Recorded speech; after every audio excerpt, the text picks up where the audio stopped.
Или мына жақта бір қыздардың намысын, ұлдардың намысын бір үйрету үшін келдің ба? Намыс туралы мына жерде басқа үйрететін сіз емес.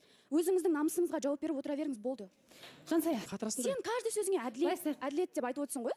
Қойшы Әсем. Маған қарсы сөйлемей қоясың ба? Өтініш, мен сені. Сен ойламашы, мен сені ұмыта алмай жүрмін. Мен сені сол күні Мен саған ұмыта алмайсың деген әңгіме мен сол күні мен сенен айырылысқан күні өзің білесің ғой, мен өзім айттым ғой айырылысайық деп, болды. Тоқтатайық деп кеттің ба, болды ма? Мен содан мен сені ұмытқам. Егер мен сені ұмытпасам, сол күні баратын едім. Сен бұл жаққа келмей тұрып, тыңда, сен бұл жаққа келмей тұрып, сен басқада жүрдің ғой достарыммен, мен сол кезде ақ мен баратын едім. Сен басқа жігіттермен бүйтіп сөйлескен кезде мен сол кезде де баратын едім. Мен білесің ғой, мен қандай қызғаншақ едім. Келмедің ба не? Келген жоқ, мен. Қой.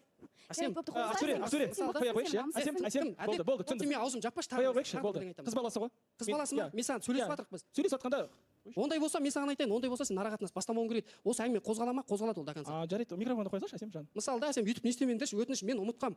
Мен просто 2 жыл просто соны айтып жатырмын. Просто сыйластық. Мен саған сол кезде айтқам, мен саған сыйлас, сен өзіңді ойламашы, что мен сен үшін страдать етіп жүр, бүйтіп жүр деп. Бұл жерге келген кезде әдейі келмедім мен. Осы қыз өз орнын тауып алсын, бақытты болып кетсін дедім.